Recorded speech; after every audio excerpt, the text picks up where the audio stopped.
Hello everyone, I'm Robert Hisee. Most of you will know me, but for you that don't, I'm the UK's #1 unconscious mind therapist.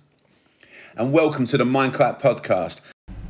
Right, welcome to the Mindkite Podcast, and today we have a very special guest, platinum selling artist, DJ, producer, rapper, the one and only Tom Zanetti. Yeah. So, you alright Tom, thanks mate for today, brother. Thank you for taking the time out. Cheers, and working with Mindkite. What I was going to say to you is that a lot of people don't understand your journey, you know, like I've known you for about a year now, and you know, we've sat down and had good talks and stuff, and people don't understand. They just see Tom Zanetti, the playboy, the jets, the cars, the rapping, the music, but they don't understand, you know, the journey you went on. Now, a lot of people think, oh, it's all right for him, he's up there, he's got that, but they don't understand what you've actually been through, and the people want to apply that to their life. And I say successful people do what other people don't want to do. That's what makes them successful. So let's go from the beginning. Let's talk about young Tom. How was young Tom? What was life like for you as a kid in Leeds growing up? Was you a council estate like myself, weren't you? Yeah, I grew up with my mum, my little brother, my little sister, and we grew up in a council house. My mum were like trying to work little jobs here and there, so we didn't really have, to be honest, a penny. To be honest, growing up. I remember actually asking, it's mad that you say that, because like I remember actually asking a memory of when I was younger. I asked my mum when I was like a kid for like a quid to go to the shop with to get some sweets, and she said no. And like I remember kicking up a little fuss, like getting in the mood and sitting down and thinking, sulking and that. All my mates are going to the shop and just getting sweets and all that, and I only wanted a pound. And then I sat there for ages sulking, and she'd come and she'd give me the pound. She went, "Oh, go on then, blah blah blah." And I thought to myself the other day, I know it's a bit of a random one, but I look back and I think she actually couldn't afford to give me that pound. Do you know what I mean? Because she had everything she had. She was living on everything she had. Was living on her means. To pay for gas, pay for electric, pay for food, pay for everything. That quid could have gone towards whatever. I know it sounds really daft, but it occurred to me that the other day when I was just thinking, it was like a memory I had. So like, we grew up like just basically living on whatever my mum had to provide for me and my brother and sister. That resonates with a story I heard when I was at school, as it goes, about an old lady going into a church, and she put 5 pence into the, you know, like the collection box at the end, and there was like a millionaire there who put 100 quid in. I put a lot of money, and she only put 5p in. The difference was, he's got £1 million in the bank, it's only 100 quid to him. The 5p was all that she had, it was everything that she owned. It's sweet. Do you see what I mean? People can do it, and that's the thing, that's why your mum's give you the 5p there, really. She give you everything. She gave me the quid after I sold. She said no, but like, and that's why I said it to my mum. Did she remember it? Yeah.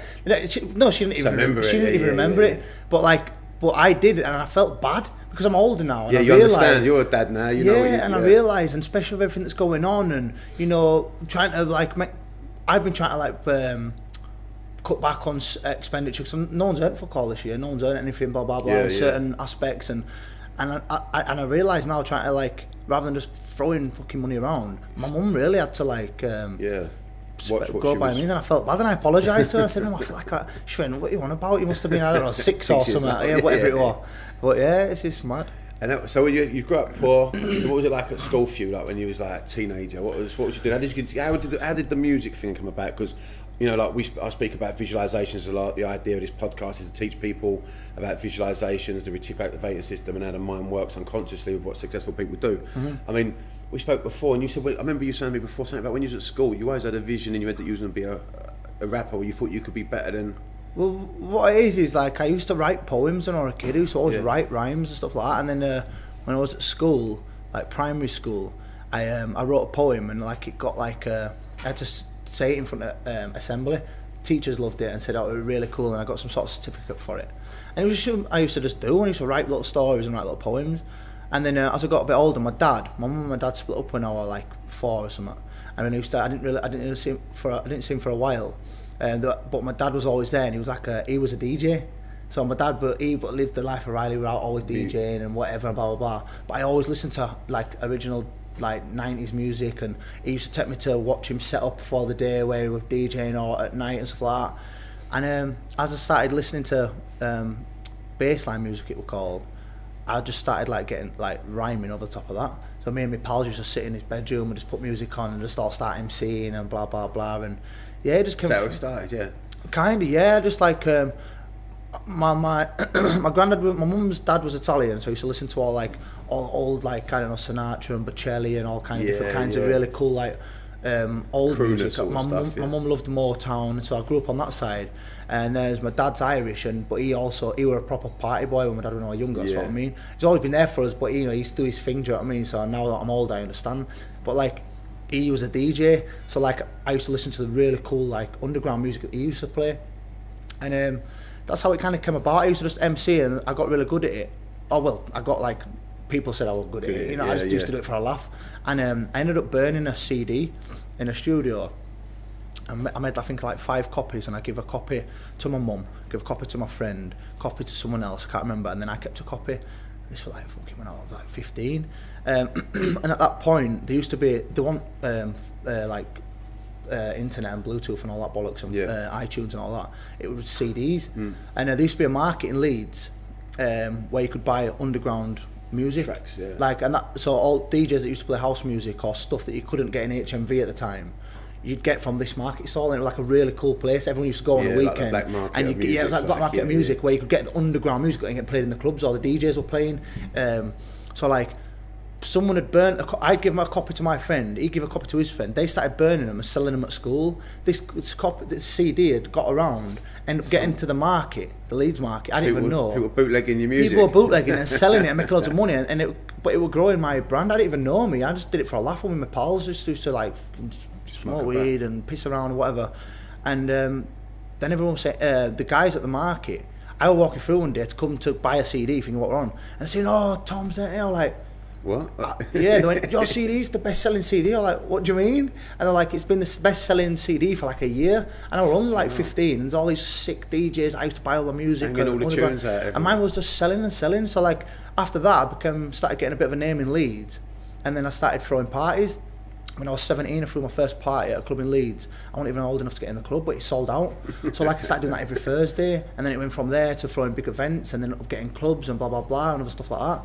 So basically, I started from giving a CD to my mate who burnt it, copied it, started going around all the schools when I was like 15, and then it got onto this black market. When did you start seeing yourself, when you started like going from just a CD, just a bit of fun, to like, this is what I'm going to do? This is like. Well, cause like I said, my dad was a DJ, and like it sounds mad, but I used to watch Kevin and Perry when I was a kid. The film.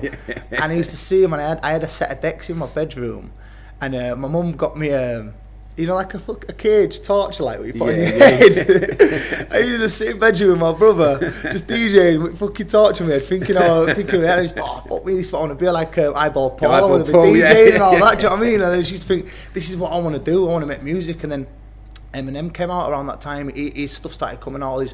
My dad gave me some CDs of him rapping, and I was blown away. I thought, fuck me, I love all this, you know what I mean? Stuff, So I just thought, this is what I want to do. I want to start throwing parties and making music. So that's why I went to the studio and done it.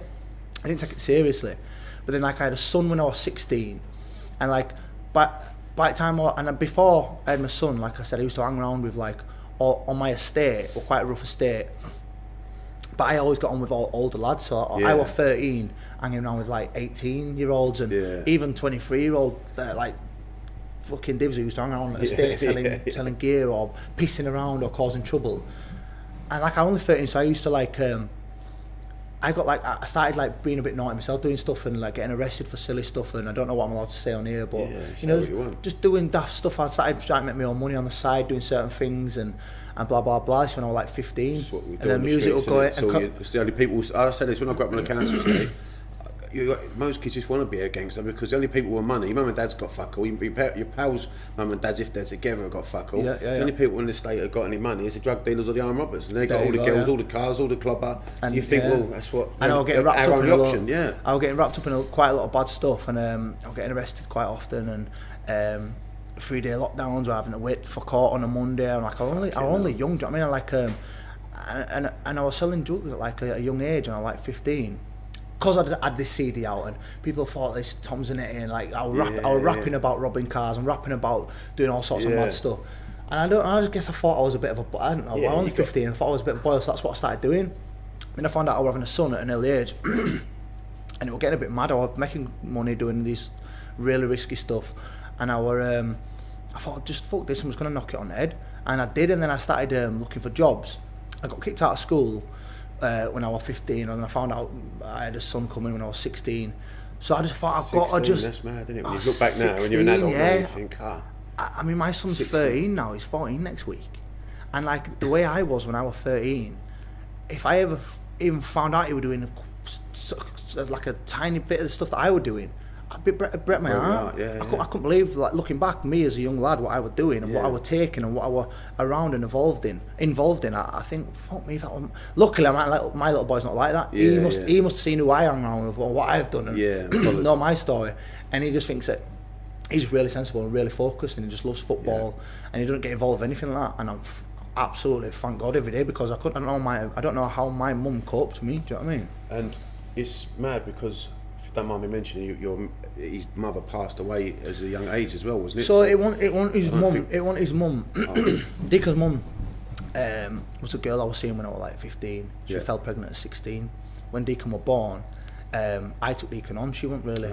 She wasn't really there. I don't want to say too much because in case Deacon watches it. Do you know what I mean? Yeah. No, that's. You've got to keep that private. She wasn't really there. So for the first 18 months of his life, he was with me, and I remember getting up when I was 17, 5 times a night feeding him. His bottle, laid on in my bed trying to sleep, feeding him his bottle and blah blah blah, and all my pals were out, only 17, didn't have a fucking job, didn't have fuck all, and I'm thinking, fuck me, and they were living with me full time. His mum came back into his life a little bit, but at this time when I was 18, I met a girl called Lizzie. Lizzie was a really good girl. She came in after meeting her for like 2 weeks. She moved into ours. I had Deacon, who was a little baby. She basically like it. She was like it. His mum, do you know what I mean? So she was there for a few years, and you know, she was kind of basically bringing him up with me, and then she passed away. So, and then Lizzie died. She fell asleep at the wheel, and it just fucked everything. Just fucked up. Do you know what I mean? So like, I'd gone through all this mad shit, and like I packed in whatever I was doing when I was 15 to make money on the side, and all the stupid stuff that I was doing. I packed it all in, and I started just like looking for jobs. I mean, I used to do everything, mate. I did scaffolding labouring, roofing labouring, bricklaying labouring. I worked in warehouses 6 o'clock in the morning till 6 o'clock at night, just hammering wooden pallets, like a pallet off a fucking mountain of pallets there, hammer a nail in, put it on that side, walk out with big wanking arm at the end of the day, you know what I mean? I was a butcher. I used to just fucking pack pork pies. I used to do anything I could to make money when I was like, because I knew I had a baby on the way, so I could have everything ready when he arrived, his prams, his cots, everything. And I had it all there. He had a pair of little Rockport shoes and Burberry kicks, and he had like, everything was kitted out. But that's because I really worked. And I don't know if I'm going off subject, but but I had loads of stuff go on. I finally got into a good place, and Deacon, settled with me and Liz, and then that happened. Do you know what I mean? So knocked you for 6. Again, you've only been 18, something like that. No, so I was 21 then. 21. So I'd been with her for a few years. Deacon had grown a few. He must have been about, I don't know, about 5 or something. But she'd been around for a bit, and I just started like getting your life. My life was buzzing. I remember thinking on my 21st birthday party, I had a big party in a club, and I had all my friends there, I had Lizzie there, I had all my family there, doing a family day party at my house in the daytime. Like, I'd have my son there and all my family, and then we went got a load of like limos and all that, went to a club and did a party there, and I remember thinking, fuck me. Yeah, life's good. I'm 21, I've got a fucking firing bird, I've got all this stuff going, I've got money coming in from parties that I'm throwing and blah blah blah, doing really well. And then a month later, boom, that happened. Yeah. So. And how did that affect you for the next year or so, Thomas? Did it? Because you still got to be a dad. You still got to. Oh mate, you got to try to grieve, but also you still got to do your bit, ain't you? But it just like when I was 21, I got my first nightclub with a partner of mine who I was working at the time. I was throwing events at his club. Yeah. And they were brilliant, they were smashing it. So I said, fuck this, we need to get us own club. So we've got us own gaff. The week that Lizzie died was the opening. That weekend was the opening for the club. No way. And I remember the week after she died, it was the weekend. I remember being stood at the club on the door in my suit, trying to put everything aside. Ed's just gone. And at the other side of the city, Lizzie was in the chapel arrest.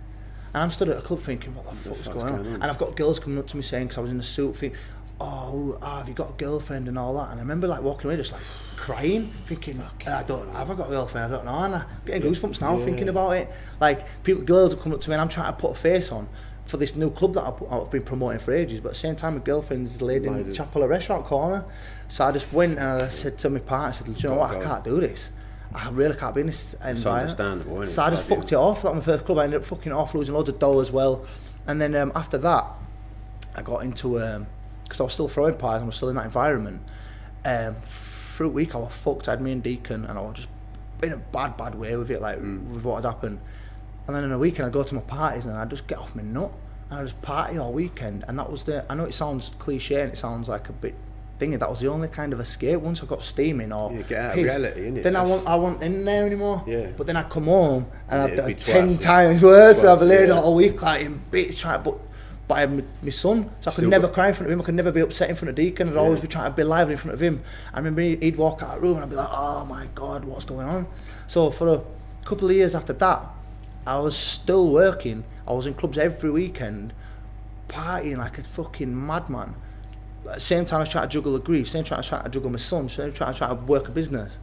And yeah, it just fucked my head up bad, bro. I couldn't imagine, man. I can't even imagine. It must have been it was a mad. whirlwind. And then, so what happened from there onwards? So then, once you went through all that, and how long was it like before you started getting back to normal again? Before you started? So I'd done like a solid, like year, just hitting it hard, bro. Because you know what the Jewish do? The Jewish, right? And I think it's a very good idea. You know, like they wear black and white. Mm-hmm. When someone passes in their family, like their wife or a kid or whatever, they wear just all black. So the rest of the community know they're grieving, because you can be an arsehole when you're grieving. I was when my dad died, like my head was gone. Yeah, sorry to that. And I think people, I think it's a good thing that in the Jewish community that they sort of respect that. So people wear black and say, look, I'm a fucking... Yeah, I'm grieving at the moment. Yeah, for a year. They wear it for 1 year. Yeah, for the whole year, because they reckon that's what it takes for your mind to sort of... Bro, I was just going to say, like, I had a full year just off my barnet on a weekend, Thursday to Sunday, coming home watching my son all week. Thursday to Sunday I'd be partying, like, just trying to crack on.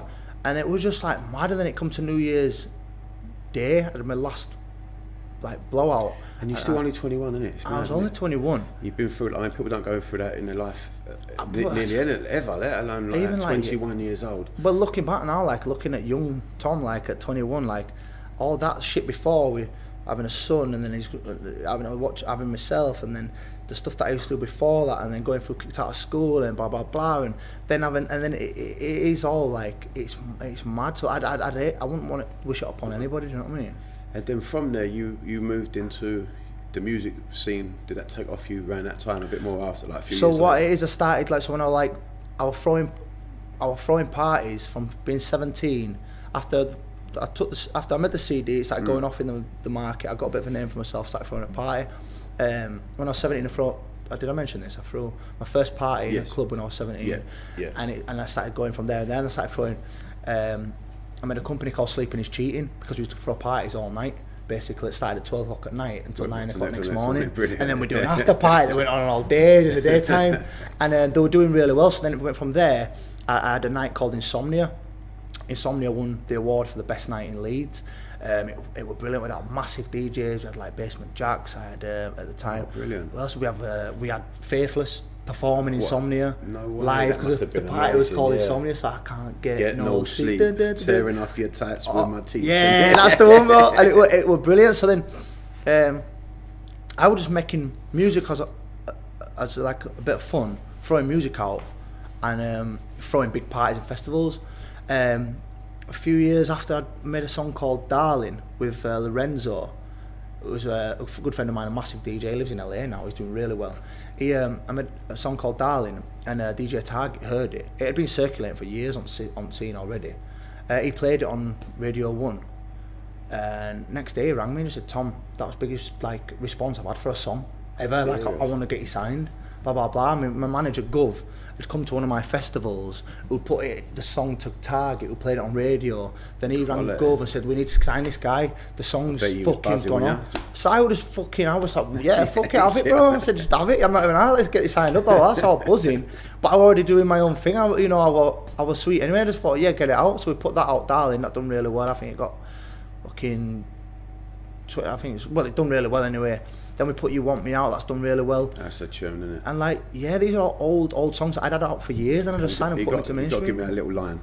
With you do it, bro. Okay, then watch what you say then. Fucking hell. I love that one. It's one of the lines that get in your nut. Once you listen to the song, it just keeps going over all day long. Do you know what the thing is? Like when I first made that song, it must have been like 2013 or something.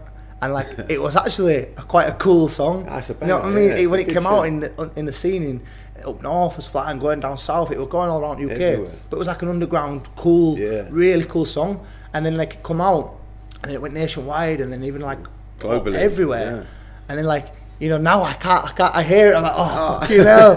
But yeah, it's done really well, and like we've got loads more music coming. Just made like a big track with a sick upcoming artist called Silky. He's going to be massive. I think he's doing really well. Do you know Silky? Is he from this? I've seen. Yeah. I've heard him. I think I've heard that track. He's a sick guy. He's done a track with Dappy and an undiscovered artist called Hayes. That was a good track. Yeah. What's it called? One Night. One Night. And the kid on that called Hayes. He's actually from Bradford. Is that the high pitch kid? That's the high pitch voice. One Night. Yeah, see him. Yeah, he's sick. Some music he's got. He's brilliant. And he's undiscovered artist. And I wanted to get him out there. Do you know what I mean? It's on I've released that on my label on Sleeping Machine Records. That is a tune. Everyone listening, definitely get that. One Night. Tom Zanetti. Was it Dappy? Tom Zanetti. One Night with Dappy and Hayes. The Martian. Yeah. And then there's Tom Zanetti and Silky Flight Mode. What I'm going to do now, I'm just going to keep banging. I've got so much music that I've not been able to put out for years. Due to certain things, I've got a catalogue, bro. Just bags of bangers, mate. I'm just gonna keep popping them out every 6 weeks. I've just put One Night out. Month later, we put Flight Mode out. I've got another big track coming out with Dio, the girl who sings "I'm Feeling Sexual." I'm feeling sick. I can't sing what. I think I've heard me feel. I can't even. She's got that. But yeah, But no. You just got loads of music. I'm just gonna keep popping music out, bro. I've just got loads. So I've done a Fire in the Booth about. That's sick, isn't it? Yeah. Fire in the Booth, mate. I mean, like it's not really. I just do party bars, mate. I just MC it, like for a laugh, but I can actually write meaningful lyrics stuff as well. So that track you showed me, the one. What was it called? I don't know the name of it. The real deep one. Yeah, that's the one that I've done for Fire in the Booth. Yeah, was that the one? Yeah, that is a tune. What's it called again? Well, it was called Naked. Naked, yeah. So we're gonna literally do it naked. I thought, fuck, any sort of front. Sort of just strip back. Strip back because everyone underneath. And this song, everyone, the lyrics in it are so deep and meaningful. It's a proper bit of art. It's like a proper bit of poetry, really. I appreciate to me, that is a. Like, it ain't like you're known for your fun dance stuff and all that. This is deep. This is about a deep track. This is the Fire in the Booth is about. I just wanted to use that platform. That's a massive platform. Yeah. And I wanted to use, and because I'm not known as a rapper, I'm just like an MC sort of thing. Yep.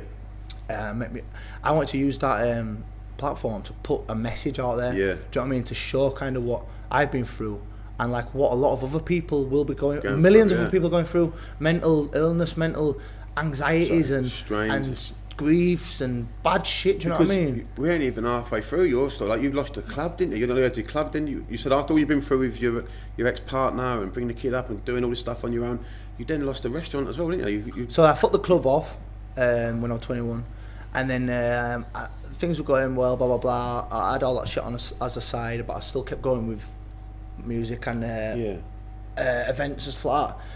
And I got a bit of money together and ended up buying a restaurant for my mum. My mum was working as a screws at the time. She was working in a nick, and she was just telling me all bad stories, and I knew what goes off in there. Half my fucking pals were in there. My pals knew who my mum was, do you know what I mean? And like, I've seen your mum today, like, fucking hell. Bought my mum a restaurant. I got some money together. Me and my best pal bought a restaurant. Coming from like an Italian background, I've always wanted like a restaurant just to sit there with all my family in there, having, watching everyone eat and just enjoying, have a glass of champagne and blah blah blah. But the opening night, the chef got hit by a bus outside. Shut up. I swear to God, it was all right. He survived. What, just before it kicked off? For me, the opening night. No way. Yeah, I'd sold all tables. I was having to do 3 launch weekends because it was that fucking in demand, busy. The opening night, the chef, we had walked over the road, got fucking took out by a bus. And he's like, what happened? Did he manage it though? He said, my leg's fucked. I went, mate, it's a fucking grand launch. You need to get in kitchen. So he wasn't happy at all. And he turned out to be an arsehole between us. There was one time where my mum was, because I'd done it with my mum and I bought it for my mum. Sometimes you shouldn't really mix family and business. Because I'd go in there and like I'd say, Mum, will you check on that table there? They've not been. Thomas, don't you talk to me like that, I'm your mother. I'm like, you know, I'm fucking owner, I'm walking, you know what I mean? Fucking, I'm like, alright, fine. Anyway, so I walked in one day and my mum was saying, oh, the chef's giving me loads of grief. Tommy keeps screaming at me and shouting at me. And I said, Mum, please do the job, do what he needs. He's got an hard job, just do what he's asking you to do. And I was like, because it was going down, it was just hard. I was getting people in. It was packed. The profit weren't. No, it was packed, but no one had a clue what they were doing. My mum came from a prison to a restaurant. Gotcha. The chef wasn't doing fuck all. He would have been an arsehole. All the fundamentals weren't there. You need to have a restaurant. Most people who have a restaurant is an investor with a chef. The chef knows what he's doing. You know, I just went in and had a bit of money and said, right, Mum, I'm going to buy a restaurant. Fuck that prison, get out of there. I'm going to get something for you. You can run. Nice, but it just didn't work because she didn't. Bless her, she didn't know what she was doing. So I was getting it packed, but it was like working. Fucking running around like an headless chicken. There were fucking plates flying everywhere. It just went mental. Anyway, and then one day I walked in and I seen this chef screaming in my mum's face, and my mum was crying. And I just went fucking berserk, mate. I just grabbed him by and threw him out. I said, fuck off. So then we didn't have a chef. And that was the chef who got by the bus. Shit. The next chef, we had a butcher's over at Road, where we used to get all this fresh produce and meat, and it was like Christmas time. The chef's only, he was from Glasgow as well, actually. Well, it might be one of your boys.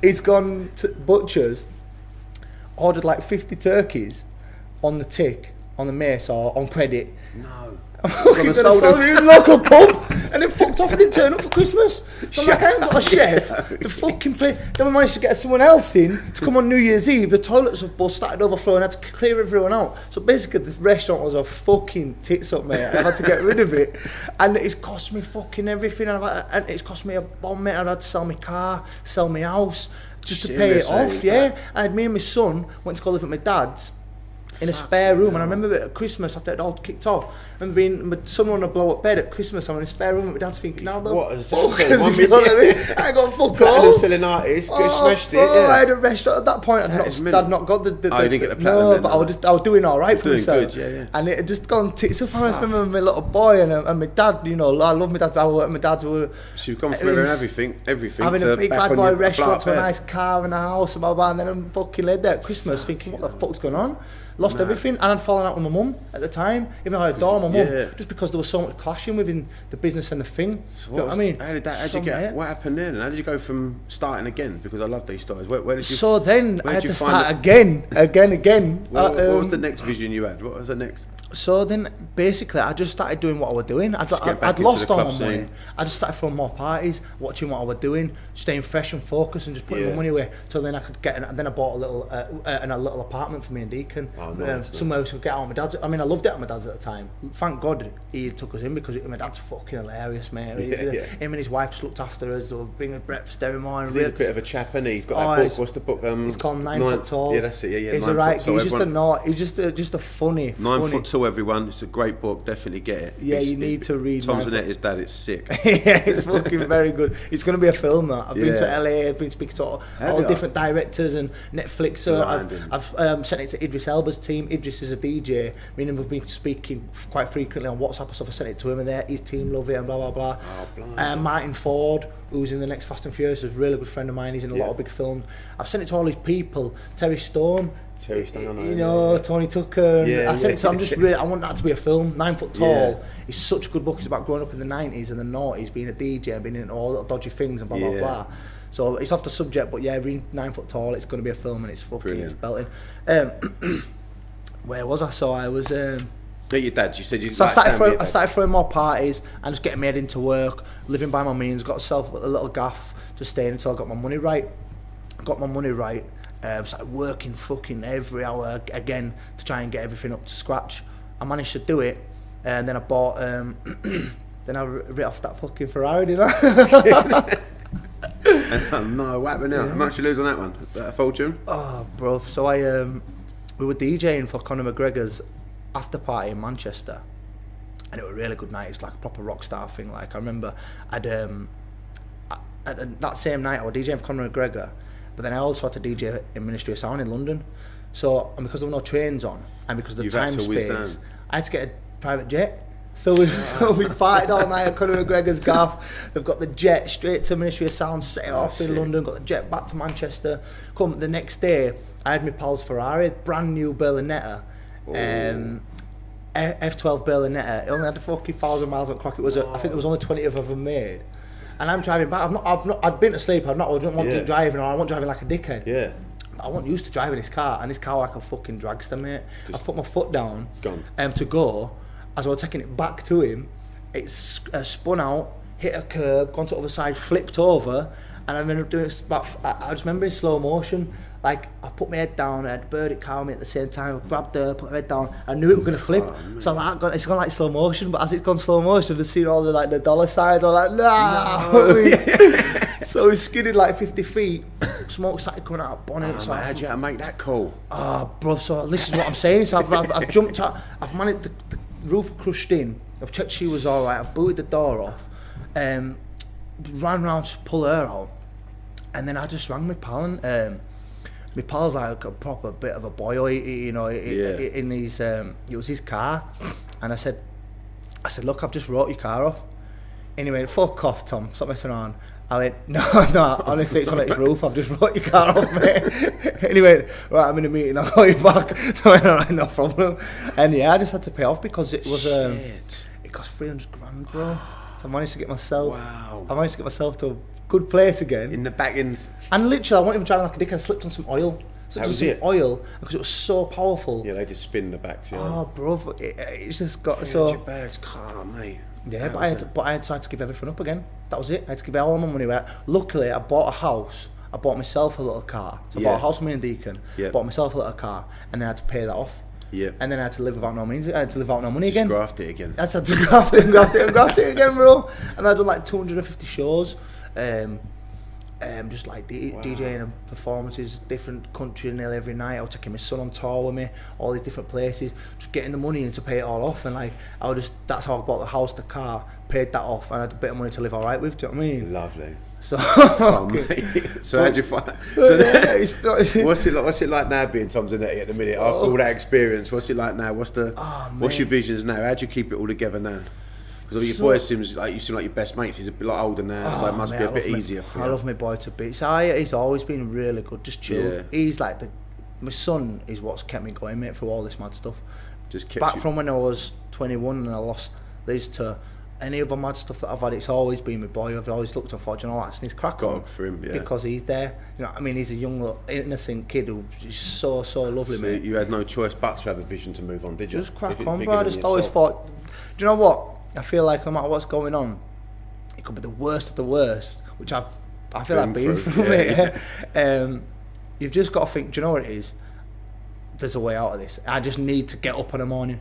There's been points where I've laid in bed and I've fucking not even showered and I've laid there and I don't want to open curtains and I'm thinking, fuck me, I can't be arsed. I really don't want to get up today and I just don't want to have no motivation. I feel horrible. And do you know what? There's got to be something in your mind where you just say, look, the only way I can get out of this is by getting up and moving forward. That's the only way I can do it. If I just sit and dwell and fucking... Yeah, you just think of the past, then I'm just going to get fucked. I'm going to be work, yeah. So you just got to get up. And people like out there who are going through shit right, especially at this time and climate what we're in now with everything that's going on and businesses and, it's hit me really hard this year. As it has a lot of other people. Thank God, we're all safe and healthy. Yeah, industry's in the bad, isn't it? At the minute, nightclubs, bars. It's bad, bro. Yeah, but like, I just feel like just the only way is just to move forward. You've just got to. You've got to keep going forward. There's no other option. Yeah. You've got to get up. Onwards and upwards is the only way. You've got to get up, and even if it's just getting up and getting that shower, doing your hair, sorting yourself out. Just got to keep moving forward. Got to, bro. And look, so with the podcast that we're doing, it's all about. Remodeling the mindsets, obviously, of successful people and the elite mindset. But all I hear time and time again through the people that have been like Dame Kelly Holmes, may it be Wayne Lineker, whoever, they're all like successful in their own right, But it's that same thing again and again and again, moving forward, seeing your next goal, having to saying to move forward to create that drives you again, to create that pull. Because if you ain't visualising a goal, if you ain't visualising your next, your way out, if you ain't searching for it, then you, as you just said, you're in the moment. And if you're living in the moment, your thoughts go into the past now. And if thoughts go into the past, you're going to feel bad because you think of a bad memory. it makes you feel sad in the present, yeah. And if you think of a good time, if it was better, so for example, if someone's overweight, they go, I know I felt good back then. You know, they look back at, I think of a good time. Yeah. You know, and if I look good back then, what are they saying in the present moment? I look shit now. So there ain't really no goodness of looking backwards. And I say to people, you can't walk forward looking backwards. You walk into a fucking wall. So that's a good one, yeah. That's the way you got to look at it, is that you just got to keep moving forward. So I think it's good to, in a sense, to live in the present moment, as in, you know, like for people, anxiety, like stuff like that. Like if I think about my past, certain things, that certain demons can pop up. Yeah. Like you say, like everyone is. If I worry about the future, yeah. You know, if you think about what am I going to do now, there's COVID, this bollocks, is everything going to fucking, you know, is everything going to sort out? Is it not? Yeah. I think sometimes if you live in the thing and just think, right, I'm here, you know, I'm living today.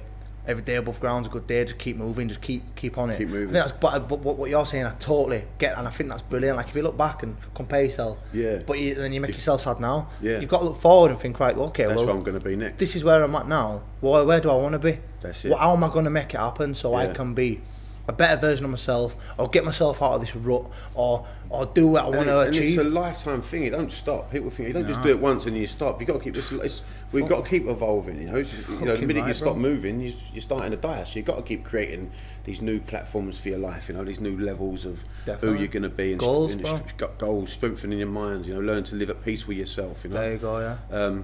Because you know, we were talking about social media earlier. The pressure on these young kids nowadays with social media, you know, it's, as you saying, it's not real, is it? Social media, you know, we look at a picture of someone, you know, old, with a Ferrari. It's like 1 second photo. That's it. But what's going on behind the scenes? You don't know what's going on. Mate, it's like social media, like your story now. Exactly. People just see you out clubbing. You've got the life of like. I've been trolled to death. They don't know what you've been through. People saying like Tom Zanetti is the right dickhead and all this and that, and people have never met me. And, like, and I'm not a dickhead. You know, I'm a good guy. No, I'm a good guy. I have a good crack. I have a good crack with everybody. And like people just see what is portrayed on there, and I don't mean to. Maybe I come across like a dickhead. I don't know. You don't, mate. But I get a lot of love as well, so I don't look at that. I get 1% assholes who just want to get. You're not successful unless you've got jealousy. People can only look up someone they're jealous of, can't they? Yeah, you can't look down at someone you're jealous of. There you go. So I appreciate all the love as well. But like you say, you can't look down. That's it. Yeah. What you just said. Every time you say these lines, I love them, bro. You can't look down on someone you're jealous of. You've got to look up at them. So you've got to take it as a compliment. Yeah. Do you know what I mean? There you go. Yeah. And I feel like it shouldn't be. I just think that social media can be a bad place, can be a dark place. Like, there's young kids on there who are like looking at these pictures of people who've like got like so much work done or whatever, and this and that, which is fine. Everyone can do whatever they want to themselves, to their own body, and like, but they've got young kids who are like comparing themselves to people and comparing themselves to a picture of someone who's got a Ferrari there, or loads of money, and that picture's 1 second at that guy's day. That car might not be his. That car might not be his. Or there's couples who are looking at other couples and they think, wow, they look amazing. They're power couples. I've got a behind closed doors, they could be fucking like ripping each other's hair out. You know, you've got to just not look at what social media is saying, because that ain't the reality. It's not a reality. It's a 1% of someone's life, 1% of someone's personality. You've got to just look at it, maybe be inspired by it, and just share what you want to share. I've got a retreat in Marbella called the Holistic Retreat. Nice. We do body, mind, and soul, so it's fitness, and also we do mind therapy. But in the retreat, I have like some celebrities come out, and I won't say no names, but these girls are posting pictures, yeah, and then I see them get on their apps, and they show me their app, and they pull their waist in, they pull their legs in, all that, and they post it. And these young girls are thinking, that's how we've got to look. Well, they don't fucking even look like it themselves. I know, and don't get me wrong, I've used filters. Yeah, everyone does uses it. filter, but there's filtering, then there's like proper editing. Everyone, you know what I mean? Everyone does it, and it's. But that's what I'm saying. Is like, let people do what they want. If they want to edit the pitch, they want to do it to make themselves look better and get more. Like, fine, do whatever you want to do. But at the same time, I'm saying to people who are watching it, don't take it. The consumers, you know, kids who are watching, or people who are looking and idolising these people. You know, don't believe everything the propaganda you hear, and don't soak in everything you see, because it's not proper. You need to think about yourself and think, right, okay, that they're living good. This is how I want to live. This is how I'm going to do it. Who's that actor? Matthew? I can't remember his name. McConaughey? Yes, that's it. He done a story and he talks about his hero. He's always chasing his hero. And that's exactly what we're saying about you just saying, keep moving forward. That's it. If anyone at home's listening, what it is, it's he basically says he's his own hero, so his hero is him in 3 years or 5 years time. And then when I get there, my hero will be another 3 or 5 years older. And then he said, when I die, he'll be 3 years old or 5 years older than me. He said, but I'm never going to catch him. Yeah. It always gives me someone to chase. And I You love go, that. yeah. I love Yeah, that. it's That's exactly brilliant. what you're saying about, Have you seen you've got that to keep moving forward. You need to be your own hero. Have you seen that one about is it some sort of general in army, and he's talking about getting up and making your bed in the morning? No. Some actually, it does ring a bell, yeah. Really, that's really cool. You've got as to well. get up straight away, make your bed, and you. So there's some general in army. Quite a long time ago I watched it, but he's talking. He's been through loads of mad shit, seen a lot of his friends and people die and stuff like that through war and all this mad stuff. But he's managed to get all his medals and he's done really well and blah blah blah. And he's just saying, he said, look, if your head's fucked, you've got to focus and say, right, get up, first thing you do in the morning is get up, make your bed, you've achieved that. Next minute, go downstairs, go get a shower, clean yourself up, do your hair, make yourself look presentable and smart. That's it, you've achieved that. Yeah. If you need to go to the gym, go to the gym. If you go and work out that day, you've achieved something for your mind and your body, you feel better, the happy endorphins are coming and you feel good. You know what I mean? That's what I mean. You just got to get up and move on and fucking keep going, bro. No matter what. I'm saying no matter what happens. I've just told you just a few instances of what I can say on camera, what's happened to me. You know what I mean? And you've got to keep getting through them. That's it, bro. So. But Tom, mate, honestly, thank you for having us at the Doll's House. Yeah. Lovely gaff. If anyone's in Leeds, get to the Doll's House. It's a beautiful venue. And yeah, that was amazing, Tom. I really appreciate that, mate. And thank you for having everyone at home, tune in next week to the Mindkite podcast. And we look forward to speaking to you all soon. Thank you very much.